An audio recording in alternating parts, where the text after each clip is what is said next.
Actually basic जो हम लोगों की मांग यही है कि हम लोगों का एग्ज़ाम जो है 1 डे 1 शिफ्ट में कराया जाए। नॉर्मलाइजेशन नहीं होना चाहिए। नॉर्मलाइजेशन का जो इन्होंने फार्मूला निकाला है उसमें ये है कि 1 शिफ्ट में जो स्टूडेंट अपीयर होंगे इनटू राइज स्कोर उनका divide by total appear student in 1 shift exam into 100। अब यदि हम लोग उसमें देखें कि मान लीजिए कि टोटल 6000 ऑलमोस्ट जो है एक शिफ्ट में अपीयर होते हैं, ठीक है, और एक शिफ्ट में टोटल जो लड़के मान लीजिए 10,000 हैं, ठीक। सपोज कि मान लीजिए कि 5,000 अगर है 50% एक शिफ्ट में अपीयर हो रहे हैं इनटू राइज स्कोर मान लीजिए किसी का 100 मान लीजिए टोटल मार्क्स हो गए 70 वो ऑब्टेन करता है, राइट है। और इसका अगर आप परसेंटाइल निकालेंगे तो ये अलग आएगा।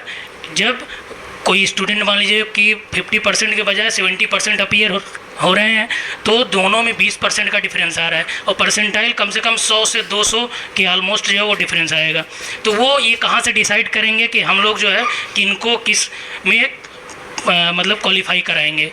तो एक चीज़ तो ये है, तो वही हम लोग डिमांड है कि जो परसेंटाइल ये करेंगे, जैसे मान लीजिए कि फर्स्ट शिफ्ट में अगर 85% स्टूडेंट अपीयर होता है, दूसरे में मान लीजिए 40 होता है या 70 होता है, तो वो कैसे ये डिसाइड करेंगे कि कहाँ से कितने को कितना लेना है, क्योंकि वो डिफरेंस परसेंटाइल का जो फाइनल मेरा राइज स्कोर मान लीजिए जो आएगा, जब इसमें से परसेंटाइल निकालेंगे तो जिसका मान लीजिए किसी का 99 परसेंटाइल आया, अब मैं फर्स्ट शिफ्ट में हूँ जबकि हमने अच्छा स्कोर करा है लेकिन वो उतना परसेंटाइल नहीं आएगा, क्योंकि ये total depend on first shift appear student.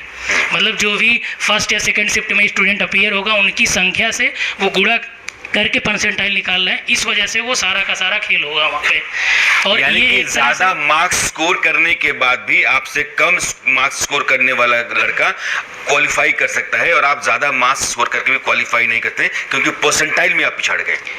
तो ये भी एक मुद्दा है। मेन चीज़ सर जो ये परसेंटाइल का एक तरह से आप ये समझिए कि लक वाला ये पूरा फार्मूला है। उससे अच्छा तो हम लोगों को दे दें कि भाई ऐसे ऐसे एक बना दें कि उसमें एसडीएम का लिख दें, डीपीएसपी का लिख दें और हम लोगों को बुला लें कि आप अपना निकाल लो पर्ची, अगर डेस्टिनी पे ही टोटल करना है। और इनके पास ऐसा नहीं 45 ज़िले में आप कर रहे हैं, क्या 75 ज़िले में डीएम नहीं है? वहाँ पे और कोई परीक्षाएं नहीं होती हैं? हाई स्कूल इंटर की क्या परीक्षाएं नहीं होती या अन्य परीक्षाएं भी तो होती हैं वहाँ पे, तो आप पीसीएस की परीक्षाएं क्यों नहीं करा सकते? और दूसरी ये चीज़ कि आप पहले तो भ्रष्टाचार या पेपर लीक को रोक लीजिए और जितने भी परीक्षाएं हैं वो सब शुचितापूर्ण हो जाएंगी। और कहीं पे भी जहाँ पे भी डीएम है वहाँ पे प्रशासन है। इससे तो ये भी सवाल उठ रहा है कि अब प्रशासन वहाँ पे कमज़ोर है, 45 ज़िलों में बहुत मजबूत है, आप वहाँ पे करा रहे हैं, 75 ज़िले में आपके डीएम है, वो सब क्या करेंगे फिर? तो आप मेरा डिमांड यही है, यानी कि 30 जिलों के प्रशासन पर सरकार खुद ब खुद सवाल खड़ा कर रही है। वो मानते हैं कि 30 जिलों में उसके पास इस तरह के संसाधन नहीं है कि परीक्षा को बिना पेपर लीक हुए करवा लिया जाए।